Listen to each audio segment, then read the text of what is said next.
अस्सलाम वालेकुम। उम्मीद है तो सब ठीक ठाक मज़े में हूंदो। अज असां डिस्कस करे था वठूं चैप्टर नंबर 4 के हवाले से मैट्रिक क्लास में मोशन एंड फोर्स के बारे में। चैप्टर नंबर 4 असांजो थींदो यानी कि मोशन एंड फोर्स के हवाले से। हाणे प्रीवियस चैप्टर में जो डिस्कस थियो हो उह काइनेमेटिक्स के हवाले से थियो हो। काइनेमेटिक्स में जस्ट इहे गालियों हुंदियूं आहिनि या इहे गालियों डिस्कस थियूं हुयूं त जियां का बि शइ मूव करे थी, जेकॾहिं मूव करण वक्त केतिरो डिस्टेंस कवर थी करे, केतिरे टाइम में केतिरी स्पीड अथसि यानी केतिरी वेलासिटी अथसि ऐं केतिरी एक्सीलरेट थिए थी, माना पंहिंजी स्टेट चेंज करे थी। किए थी करे, छो थी करे, इहो सबब कास न हुयो कॉन्सेप्ट इन हवाले से। तो ज़ेने नशीन करे छॾियो त काइनेमेटिक्स में जेका ॻाल्हि डिस्कस थींदी आहे विदाउट काज़ ऑफ मोशन।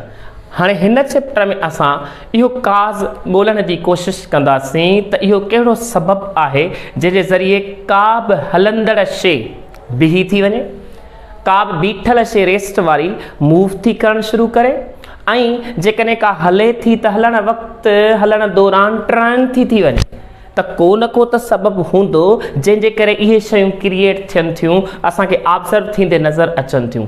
पुराणे टाइम खां जॾहिं खां वॾी सिविलाइज़ेशन जो कॉन्सेप्ट आयो, जीअं जीअं इंसान ज़ात खे जेका सो अकुल फ़हम ऐं डेवलपमेंट थींदी आई त इन दौरान काइनात में जेके शयूं हू ऑब्ज़र्व कनि पिया या धरतीअ ते त उहे ॾिसनि पिया त का बि शइ हले थी त पाणे थी हले। उन खां पोइ जीअं जीअं तरक़ी थींदी वई त उन्हनि बुक्स में बि इहा ई स्टडी कई त का बि शइ मूव थी करे त मोशन में आहे त पाणे आहे। त कोर्स में बि उन्हनि जे यानी कि इहे शयूं थींदियूं रहंदियूं हुयूं। जीअं सिज हू चवंदा हुआ त यानी कि असांजो ओभर खां उभरी करे ओलह ॾे लहे थो, ठीकु आहे, त इहो मोशन में अचे थो, पाणे कुदरती नेचुरल शइ आहे।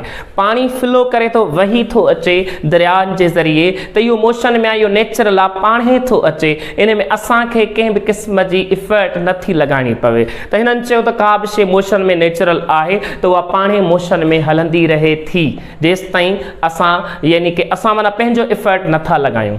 त इन बेसिस ते असां जॾहिं आम ज़िंदगी में ॾिठो वियो त हिते 14हीं सदी ताईं या 14.5 सदी ताईं इहो कॉन्सेप्ट हलंदो पियो अचे त का बि शइ जेका यानी कि मोशन में आहे त पाणे आहे। पोइ हिते आयो गैलीलियो कॉन्सेप्ट ॾिनो त पहिरियां छो जो यानी न्यूटन जो कॉन्सेप्ट यानी कि बाद में आयो, छो जो न्यूटन सभिनी साइंटिस्ट जी स्टडी करे गॾु करे पोइ कॉन्सेप्ट ॾिनो।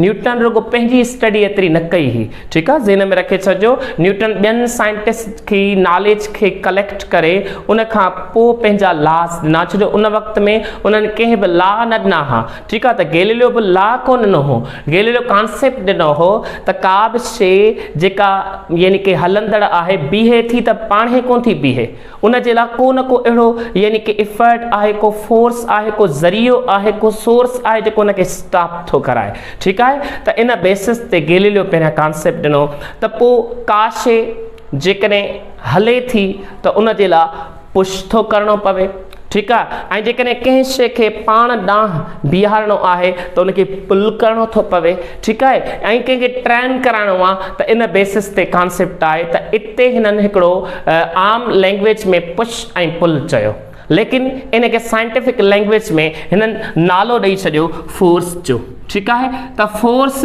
खे छा यानी कि चयो वियो, इहो चयो वियो त इहो काज़ आहे। छा जो काज़ आहे?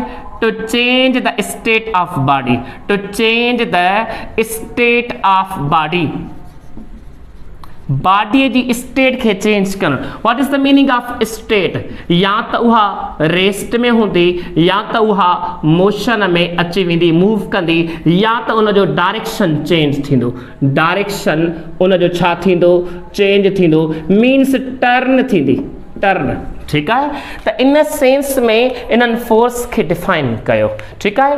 तो हाँ असां फोर्स के हवाले से यानी कि कॉन्सेप्ट स्टडी कंदा आहियूं तो ये जो पुश या पुल है एक्चुअली यो फोर्स है जो छा कंदो है यानी कि कंहिं भी ऑब्जेक्ट की बॉडी की छा कंदो है स्टेट के चेंज कंदो है, ठीक है। हाँ इतने अची स्टडी थी, मिसाल ये हिकड़ी वाल है, इन ते हिकड़ो बॉय फोर्स तो लगाए, ठीक है।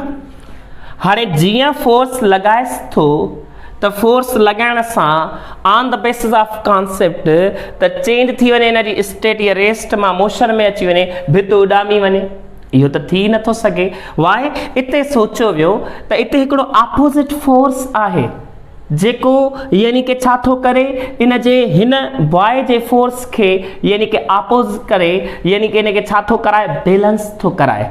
तो इते सोचो वियो तो माना फोर्स जेको आ उहो यानी कि कंहिं बि ऑब्जेक्ट के माना कंहिं बि ऑब्जेक्ट जी स्टेट के चेंज न करे छॾींदो आहे, माना कुछ तो है तो फोर्स रुगो इहो ना है। हाँ इन फोर्स की स्टडी कई वही तो छो भला जैसे तो असां चऊं था तो फोर्स एक अड़ो जरियो है जैसे जरिए कंहिं भी ऑब्जेक्ट की स्टेट चेंज थी थे तो हिते तो चेंज न पई थे। इते यानी कि स्टडी कई वही तो फोर्स बिन किस्मन जा थींदा आहिनि, फोर्स घणन किस्मन जा थींदा आहिनि, बिन किस्मन जा।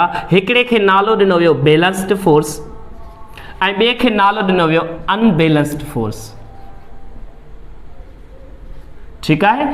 बैलेंस एंड अनबैलेंस फोर्स जो कॉन्सेप्ट अची वियो। हाँ हिते ॾिसो फोर्स सपोज ही बॉय लगाए थो वाल ते 10 न्यूटन सपोज, तो वाल हिन ते फोर्स ही लगाए माइनस में 10 न्यूटन।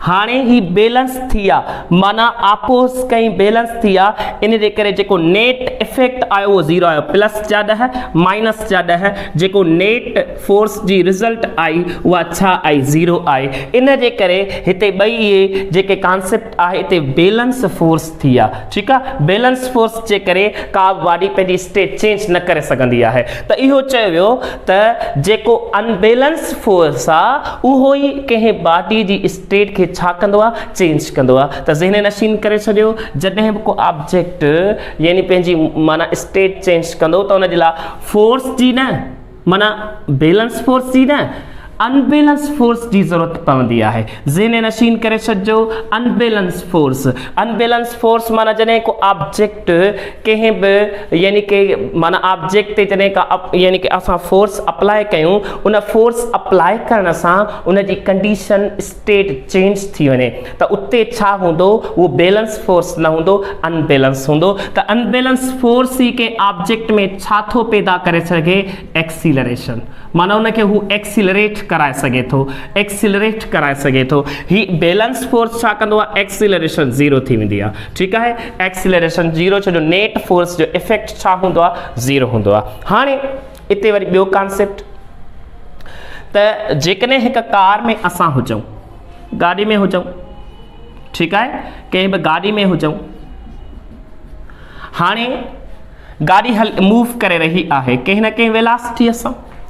हाँ वेलासिटी से अची असां छा था कयूं यानी कि ही गाड़ी जीअं मूव करे रही है तो हिते जेको वेठल है वो अॻी सीट के छा थो करे अॻी सीट के फोर्स थो लगाए रोकाइण जी कोशिश थो करे, स्टॉप करण जी कोशिश थो करे। छा हिन अंदर जेको माण्हू वेठल आहे कार हलंदड़ जी सीट के फोर्स लगाइण सां छा कार बीही वेंदी न, ओ असां जो चयोसीं ऐं हालांकि अनबैलेंस फोर्स है, ठीक है। अनबैलेंस फोर्स है तो इते बैलेंस फोर्स नथो लगे तो इते छा कयूं अनबैलेंस फोर्स लगाए थो ही एक्सटर्नल फोर्स लगाए थो या इंटरनल, तो इते सेंस है तो ही इंटरनल फोर्स ही लगाए तो छो ही कार जैं सिस्टम में माना है जैं सिस्टम जे बुनियाद ते कार के कंसीडर कयो तो ही उन सिस्टम जो मेंबर है। इन जे करे उन ही सिस्टम जो मेंबर माना इंटरनल फोर्स तो लगाए, इन जे करे बॉडी के कंहिं भी कंडीशन के बुनियाद ते स्टेट में चेंजिंग न ईंदी। तो इते कॉन्सेप्ट वरी अची वियो त जेकॾहिं ही माण्हू बाहर लही करे गाड़ीअ ते फोर्स लगाए, ठीकु आहे, गाॾीअ ते फोर्स लॻाए त गाॾी जेकॾहिं बीठल हुजे मिसाल, ठीकु आहे, या ॿाहिरियां को माण्हू अचे हिन हलंदड़ गाॾीअ खे स्लो स्पीड में ईंदी अचे ऐं हलंदड़ गाॾीअ ते छा लॻाए, ही ॿाहिरियों फोर्स अची माना ॿाहिरियों माण्हू अची फोर्स लॻाए त छा इन ॿाहिरें फोर्स सां ही गाॾी छा थींदी, कार छा थींदी, बीह सघे थी। वाए हाणे हिन छा कयो, ही एक्सटर्नल फोर्स लॻायो, छा लॻायो, एक्सटर्नल फोर्स। त हिते कंडीशन आहे त अनबैलेंस फोर्स हूंदो, लेकिन कहिड़ी कंडीशन में हुजणु घुरिजे, एक्सटर्नल फोर्स हुजणु घुरिजे, इंटरनल न। एक्सटर्नल फोर्स सां ई उहो बॉडी पंहिंजी स्टेट खे छा थो करे सघे, चेंज करे सघे थो। त कंहिं बि बॉडीअ जी स्टेट चेंज कराइण जे लाइ असांखे छा करिणो पवंदो, त हिकु त अनबैलेंस फोर्स हुजणु घुरिजे, ॿियो एक्सटर्नल फोर्स हुजणु घुरिजे, इंटरनल न, एक्सटर्नल। जेकॾहिं का बि गाॾी आहे ऐं उनखे जेको माण्हू उन गाॾीअ में वेठो आहे उहो गाॾीअ खे रोकण जी कोशिशि करे या धिको ॾेई तेज़ करण जी कोशिशि कंदो त कोन थींदो।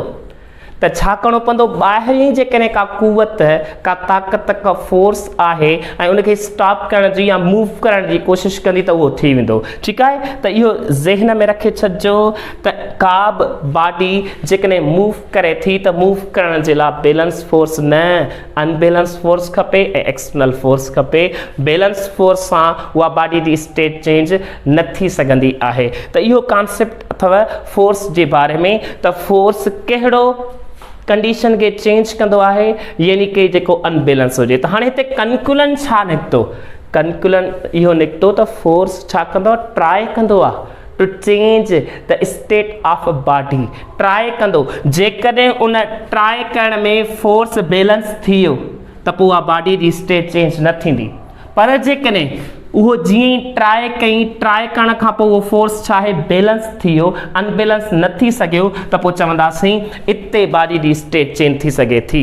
ठीकु आहे, जेकॾहिं को बाल हलंदड़ मूव कंदड़ आहे ऐं असां उनखे स्टॉप कयोसीं पंहिंजे हथनि सां अपोज़िट फोर्स लॻाए, त उहो छा थी वियो, स्टॉप थी वियो, असांजे हथनि में कैच थी वियो। त इहो छा थी वियो, हिते असां अनबैलेंस फोर्स लॻायो, बैलेंस न अनबैलेंस फोर्स लॻायो, त इन जे करे छा थी वियो, उहा बॉडी स्टॉप थी वई, रेस्ट में असांजे हथनि में अची वई। ठीकु आहे, जीअं ई जेकॾहिं फुटबॉल खे किक लॻायोसीं त फुटबॉल ते जेका असां किक लॻाईंदासीं त अनबैलेंस फोर्स लॻायो, इन करे उहो छा थी वियो, एक्सीलरेट थी वियो, बॉडी उहो या बाल छा थी वियो, मूव करणु शुरू कयईं। त हिते कॉन्सेप्ट ज़हन नशीन करे छॾियो त फोर्स आहे छा, हिकिड़ो एजेंट आहे, चवंदा आहियूं न सिंपल लैंग्वेज में एजेंट आहे, जेको ॾिसंदो, कोशिश कंदो।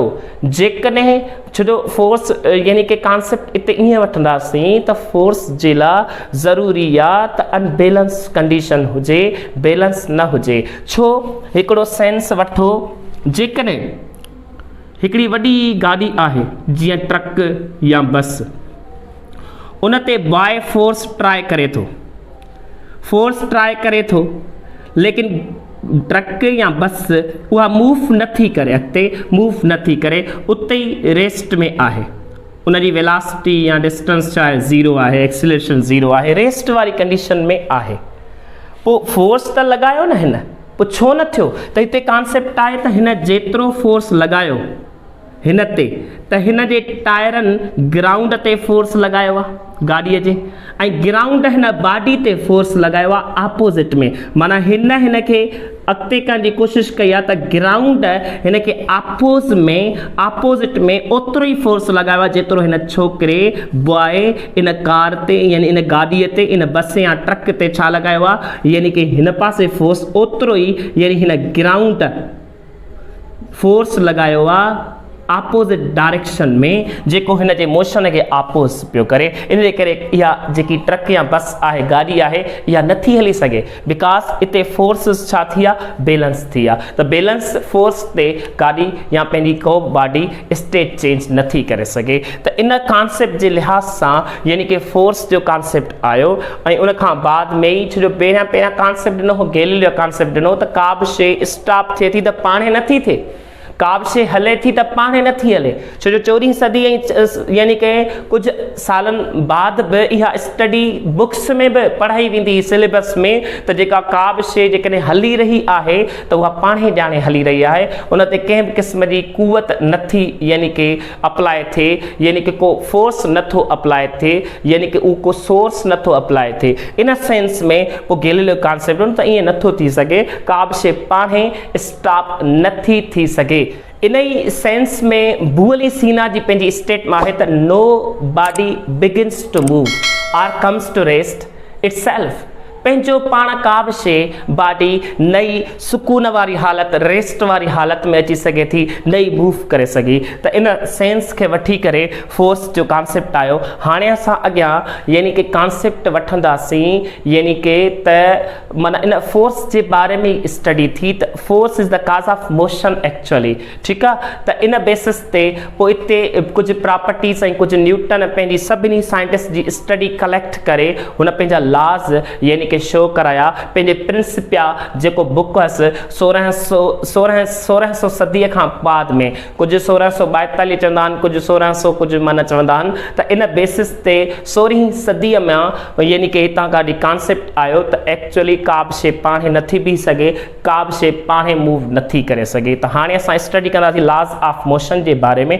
ही नोट करे वठो ऐं यानी कि स्क्रीन शॉट करियो अबाउट द फोर्स जो कॉन्सेप्ट, ठीकु आहे, शाबाश।